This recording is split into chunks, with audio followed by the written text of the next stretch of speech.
येणार आहे हे माझ्या काळजाच्या तुकड्या येणार आहे. अरे अरे एकदा या दादाला दादा म्हणून मिठी मारावं असं वाटतंय रे मला. अरे अरे माझ्या काळजाच्या तुकड्या अरे राजू ये ना.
फक्त त्याची चिंता वाटतंय. खरी मी गेल्यानंतर तुला आधार तरी कोण देईल.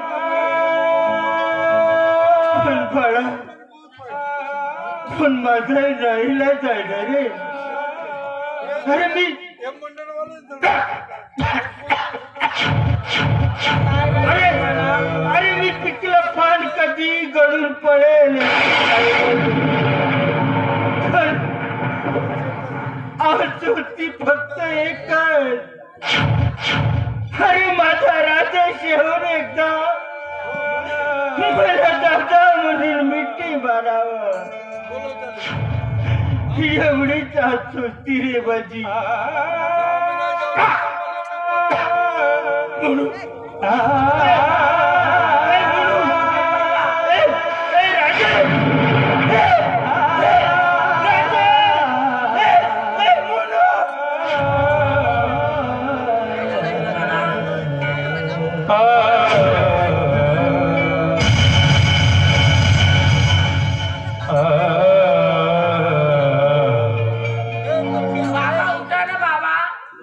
नसीबात खेळ हा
काय झालं दादा काय झालं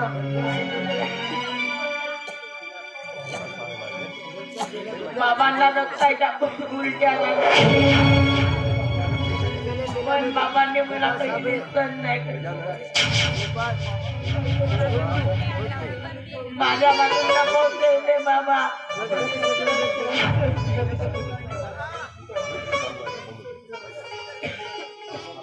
त्यांना ब्लड कॅन्सर झाला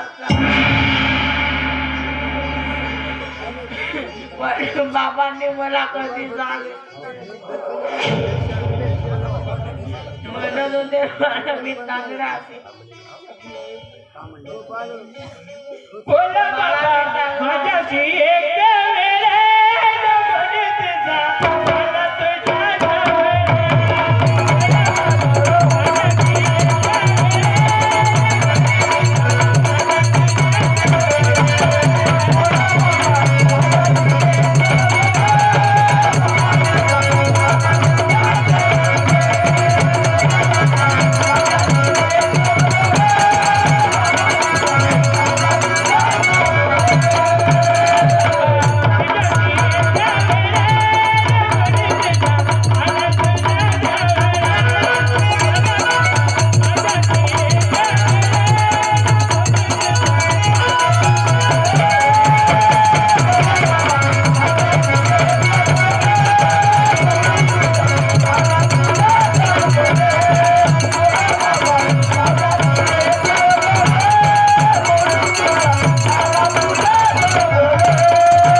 आयुष्यभर गोपाळ सोडून गेले आमच्या पट्टूला 100 रुपयाला देणे मिळत आहे त्याच्यावर मंडळाचा काही अधिकार नाही त्याने स्वतः स्वीकार करावा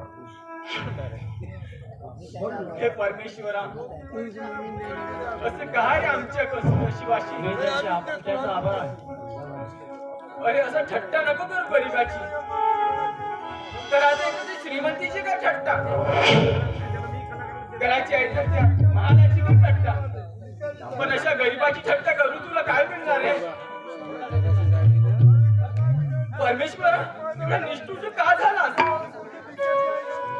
एका छोट्याच्या मुलाला त्याच्या आईवडिलांना तू हिरावून घेतलास हे परमेश्वरा असं का मुकलास रे त्या गरिबांना का पोसरलास काय चुकलं होतं त्यांचं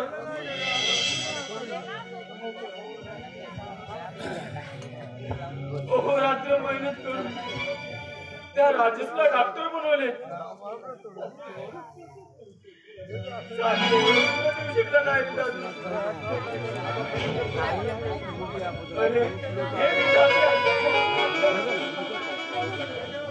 हे कुठल्या जन्माचं पाप फेडतोय रे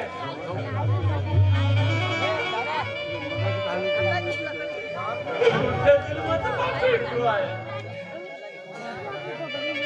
काय माझे देवाई तिला या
तू मलाच काम नाही दिला.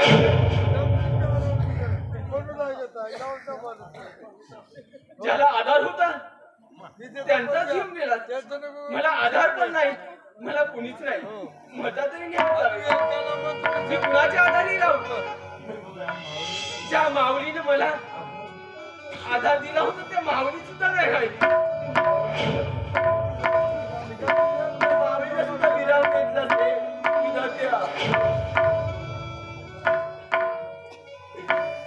हे कहा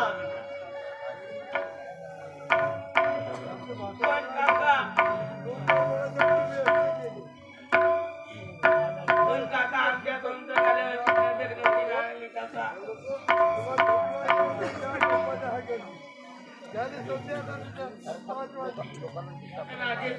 कळवा ना. त्याचं नाव सुद्धा नको.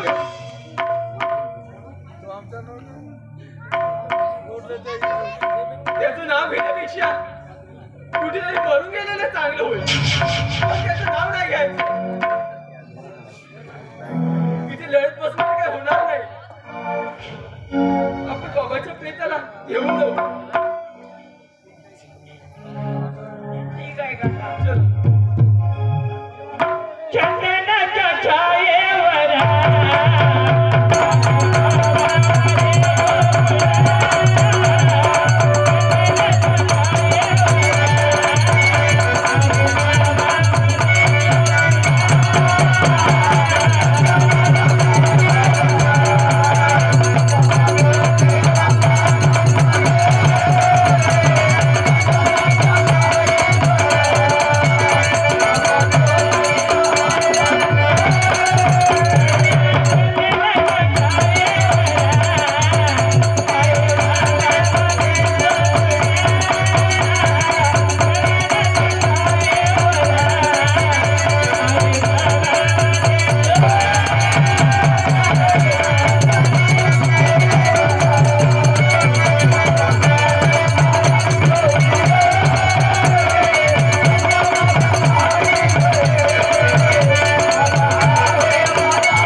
गौराबाई कावळे सरपंच यांच्याकडून मुलगा अतुष्टपणे काम केल्यामुळे गौराबाई कावळे यांनी मुलांना 100 रुपये अनुदान दिलेले आहे.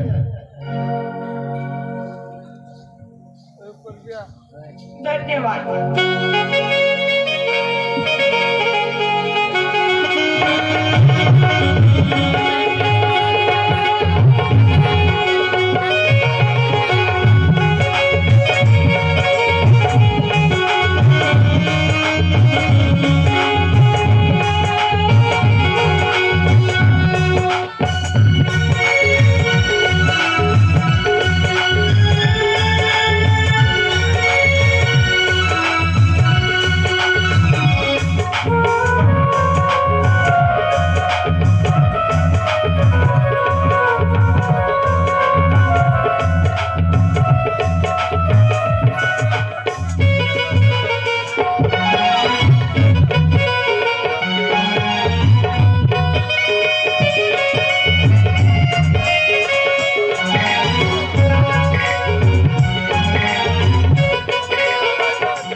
साडे 3 रुपयाचे नाचणे वाणी तू माझे 10.5 लोकांमध्ये माझी बदनाम केलीच नाही. तुला मी सोडतो काका. नालायक बेस्ट सोड. नालायक म्हणताय नालायक.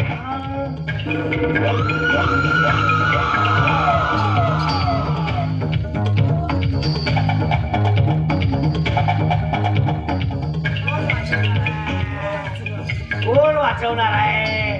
इथे कोणीच येणार नाही. माझी बंदी गेली तिसऱ्या पाठी.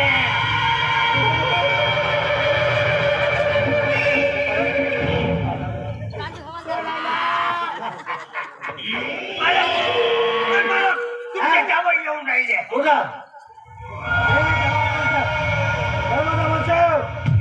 हे साली मध्ये यायला पुढे बदनाम करून ठेवले आहे. एक वेश्या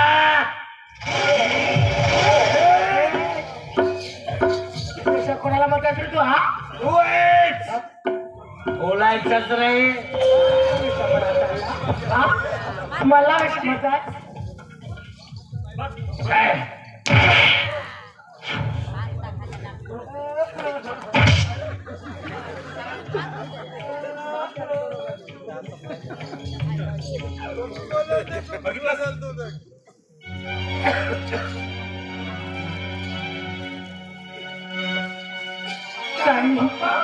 ताई दादा अगं जरी तुला दिसला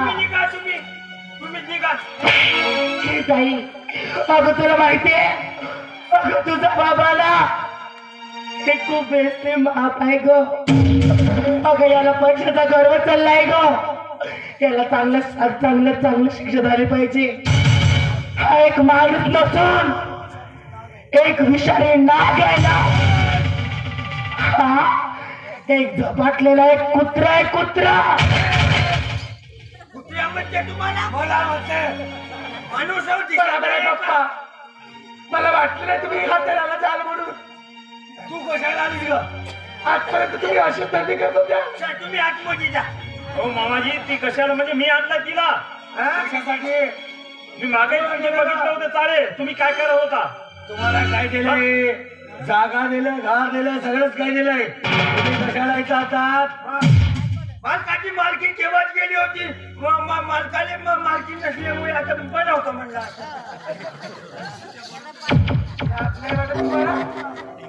दोघाला सुद्धा लाज नाही वाटत का वाटली? हो मामाजी तुम्ही आज नातवंडाचे झालं तर तुम्हाला शरम वाटत नाही? झाला का? आज तुमचं खरं रूप आम्हाला दिसलंय. हो राजेश खरंच मी चुकली.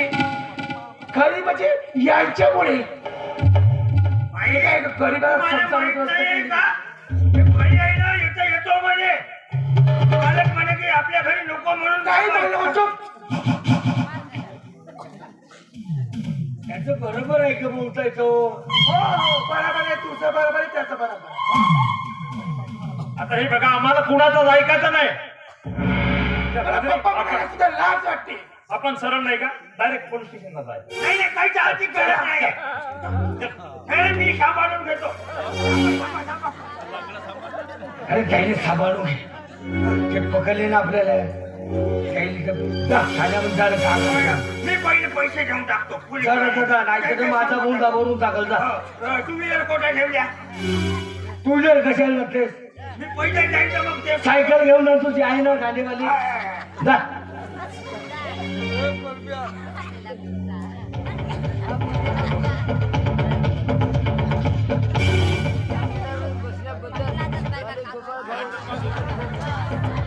सावकार तुम्हीच का? तुमच्या जावयानं मुलीने तुमच्या कंप्लेंट आणली माझ्याकडे.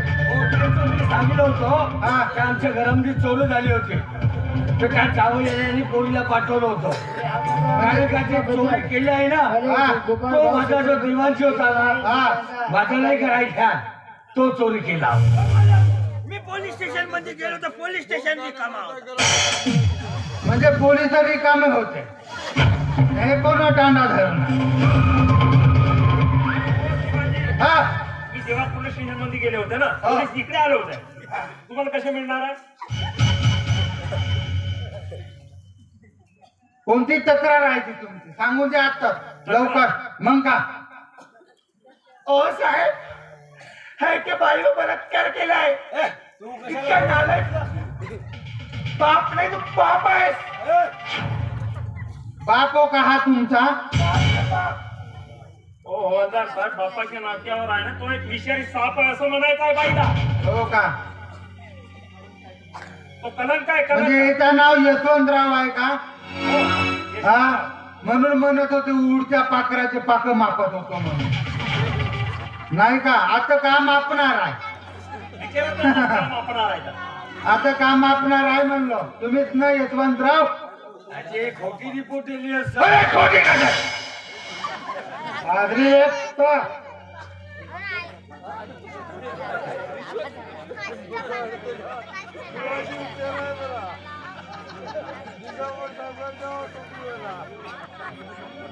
हे काय काय नाही जरा आतमध्ये बोलत काय झालं.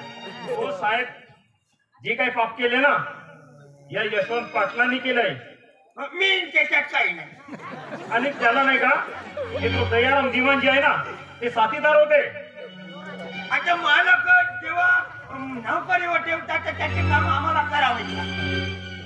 मी काही वाईट आणि धंदे त्याचा केले का? पुरावा जर लागत असेल ना मी त्यांचा जावई आहे. जर माझ्यावर विश्वास नसेल तर ही त्यांची मुलगी आहे. बोल राजनी. तुम्ही सुद्धा बरोबर आहे. बरोबर आहे. तुम्ही कोणते चांगले याची चाप्टर गोष्टी बोलायचं नाही. दिवाणजी मी सांगतो तिकडे ऐका. ए दिवाणी, हे काय तुमची पोरगी तू पहिले खरं खरं सांग ना बे, तूच तर गुन्हा करून ठेवला आहे. मी काय ते गुन्हा केले? माझी मुलगी, माझा जावई, मी काकासाहेब, तू काम केला होतास त्या घरामध्ये बाय बोलवला होतास. तू म्हणला नाही का साहेब तुम्ही सांभाळा म्हणून. मी का सामान्य मला सामान्य मला हो का? मी काहीच नाही केलं. अरे, मी कुणाला हात नाही लावले, मी कुणाला बोट नाही लावले. सांगते की नाही बे? आता बाळाचा येईल ना तो ते बाईवर बलात्कार केले.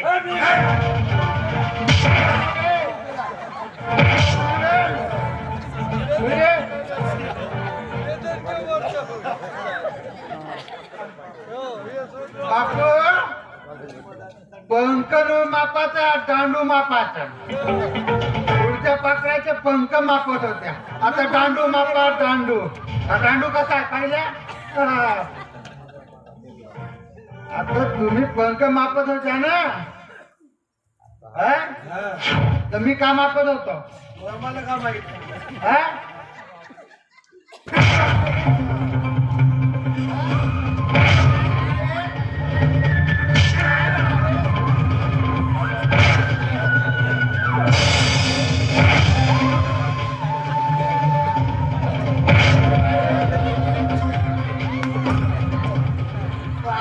नकरा करता झाला झोपड्या माणसाला उठवतात. 5 वाजून गेले. हा त्रास करूनाचा रातभर ड्युटी दिवसभर ड्युटी. त्याला तुमच्यामुळे माझा झोप नाही डोळे आले. वेगळे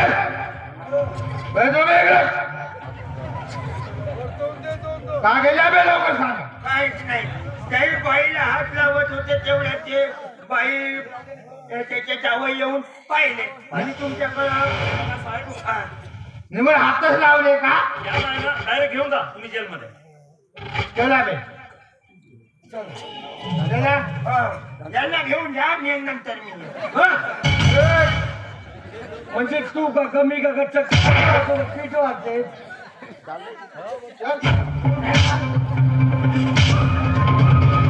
बघितलं सरांनी आज तुझ्या पप्पाचे गुण.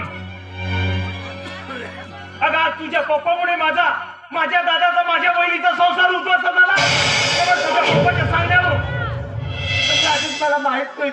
तुला माहित नव्हतं. अगं तुला सगळं काही माहित असताना सुद्धा तू पैशाच्या धुंदीत एक बेधुंद झालेली एक श्रीमंताची लेक होती. राजेश मला माफ कर राजेश. काय अगं तुला कसं माफ करू काय करू. अगं तुझ्यामुळे काय सांगू माझं काय अगं राजरे मी काय सांगू का राजरे अगं माफ काय अगं तुझ्यामुळे माझी वहिनी गेली अगं तुझ्यामुळे माझा दादा गेलाय अगं हे सगळं माहित असताना सुद्धा मी गप्प बसलोय केवळ तुझ्या बापाचे पैशाचे आमिष दाखवून मला भूलतापा लावलाय आणि तुझं सौंदर्य पाहून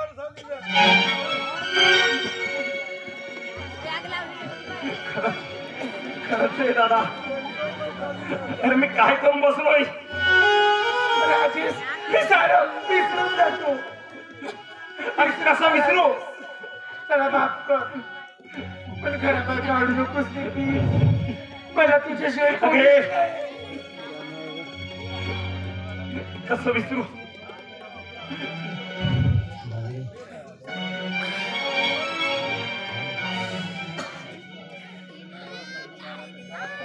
राजेश प्लीज प्लीज रे मला तुझ्याशिवाय कोणीच नाही अरे मी कुठे जाऊ कुठे राहू तू मला सांग ना अगं रजनी हे बघ तू कुठेही जा आणि काही कर पण मी प्लीज माझ्या मागे येऊ नको प्लीज राजेश मी तुझ्याशिवाय नाही राहू शकत राजेश मला माफ कर झालं गेलं विसरून जाईल ना नाही रजनी ते शक्य नाही आपण नाही का चला बाळाला आणलं पाहिजे माझ्या हाताने झाला गुन्हा